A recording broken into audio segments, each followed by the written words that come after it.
There's something weird about 3 a.m. Not 2 a.m., not 4 a.m., specifically 3 a.m. It's like the universe picks that exact hour to open a portal inside your brain where all the dumbest, most unnecessary thoughts you've ever had come crawling out like gremlins. During the day, your brain is a civilized adult.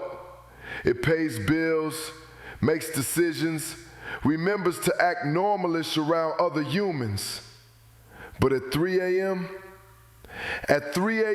your brain becomes an unmedicated raccoon with Wi-Fi access. You know the moment. You're sleeping peacefully. You're dreaming about something nice, money, tacos, your childhood dog, whatever. Then boom, your eyes snap open like someone just kicked down the door to your consciousness. And the first thought your brain serves you is something extremely useless like, hey, remember that embarrassing thing you did in 2016? Why? Why now? Why does my brain think I need to relive my greatest hits of humiliation when I'm horizontal, helpless, and vulnerable? The 3 a.m. brain is a different species. Scientists should classify it separately. During the day, you have your normal reasoning brain, but at night, your brain slips into what I call gremlin mode. Logic goes to sleep before you do, and your emotional processing decides to freestyle without supervision. Your thoughts start behaving like toddlers who drank a gallon of melted Skittles and are now sprinting through your mind yelling, "Look at me! Look at me!" Let's talk about the science, but explain stupid, because that's our whole thing here. Around 3 a.m., your body hits its lowest point for cortisol. That's your stress hormone. Sounds like a good thing, right? Warning. When cortisol drops too low, your brain becomes vulnerable, like a guard dog that fell asleep on the job. And anxiety? Anxiety is like sick. No supervision? Time to party. So it starts releasing every worst case scenario it can think of. Then around this same time, cortisol actually starts climbing again, slowly, which your half asleep brain interprets as, yes, dread. Let's feel dread. Basically, your body chemistry becomes a confused toddler and your brain reacts accordingly. Meanwhile, the default mode network, the part of your brain that handles daydreaming and internal storytelling, gets super active. It's supposed to sort memories, process emotions, help with creativity. But your DMN acts like a DJ with no playlist. It just grabs random memories and slaps them onto the turntable. 1 minute you're thinking about your future. The next you're remembering that one red balloon you lost in the mall when you were 7. Why? No one knows, not even your brain. And here's the best part. At 3 a.m., your brain has less oxygen, less glucose, less logic, less emotional stability. Basically, you're just drunk. Not fun drunk, though. Emotional drunk. The kind where you cry about things that aren't problems and then want a snack. Now let's talk about the universal 3 a.m. thoughts. You've experienced at least one of these, probably all. The first category is the embarrassment flashball. Your brain loves this one. It waits patiently all day, silent, respectful, And then at 3 a.m. it's like, okay, but remember when you called your 5th grade teacher mom in front of the entire class? Thank you, brain. I absolutely needed to relive that at maximum clarity. The second category, imaginary arguments. This is where your brain starts fighting with people who aren't there about things that didn't happen, using comebacks you would never say in real life. And yet your brain acts like it's preparing for the Supreme Court. You're rehearsing speeches for fights that will never happen with people you don't even talk to anymore. Then there's the philosophical spiral.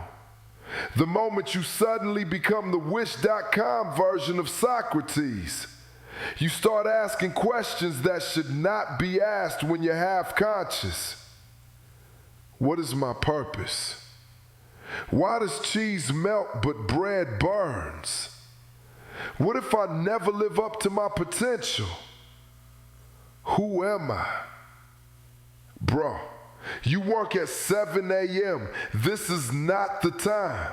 Next, the random memory slideshow. Your brain just starts pulling weird files from storage. Not important files, not useful files, no. It finds the one memory that has zero relevance to your life and plays it like a short film.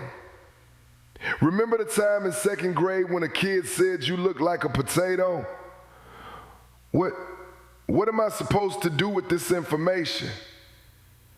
And finally, the apocalypse scenario.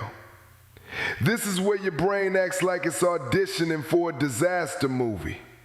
Sudden thoughts like, what if the house explodes? What if someone breaks in? What if there's an earthquake right now? Your brain becomes the director, the writer, and the special effects team for your personal horror film. All of this happens because 3 characters in your head wake up at night and start beefing. First, you've got the brain gremlin. This thing is unhinged. Its whole personality is chaos. It speaks in riddles. It offers no solutions. It just wants attention. And it loves drama. Then there's anxiety. Anxiety is like the hype man for the brain gremlin. Everything is an emergency. Everything is a threat. Anxiety does not understand the concept of tomorrow. It only understands right now, and we're doomed. And finally, logic, the tired parent of the group. Logic is the one going, guys, please, we need to sleep. We have responsibilities. But logic is outnumbered 2-1. And at 3 a.m., logic is half asleep anyway. Let's do a quick little story time moment. You're sleeping peacefully. Everything is chill. Then suddenly your brain taps you like, hey, you forgot to reply to that text from 2 months ago. You ignore it. What if they think you hate them? You roll over. Your life is falling apart, sweetheart. And now you're in it. You're awake. You're thinking about your future, your past, your mistakes, your goals, your relationships, your laundry, world hunger, the existence of aliens, and whether or not your pillow is judging you. You check the time. It's 3:07 a.m. Of course it is. It's always around then. And then, the worst possible choice, you reach for your phone. You start scrolling.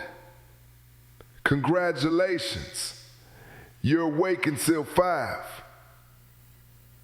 Now, if you want to survive the 3 a.m. gremlin brain, here's some stupid but weirdly effective strategies.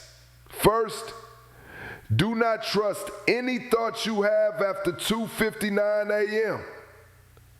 Those thoughts are drunk. They are not real. They are not valid. They are not allowed to vote. Second, give your brain a task that's dumber than its panic. Count backwards from 100 by 7. Recite the alphabet backwards. Imagine Shrek doing your taxes. Anything that breaks the gremlin's focus. Third, put your phone down. Your phone at 3 a.m. is basically a black hole attached to a screen. It will suck your soul out and you will enjoy it. Fourth, name your anxiety something stupid.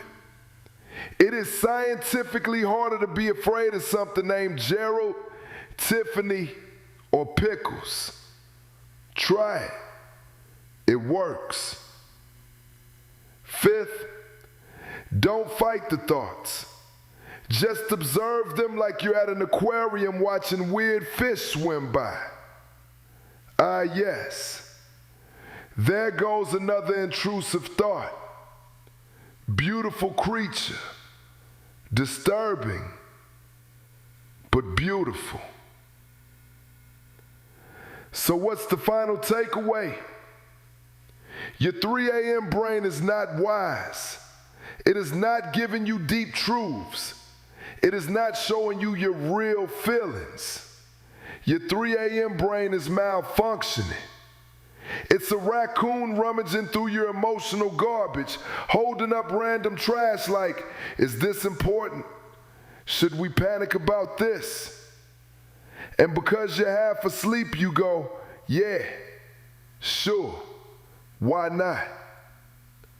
But now you know better. Your 3 a.m. thoughts mean nothing. You're not broken. You're just tired.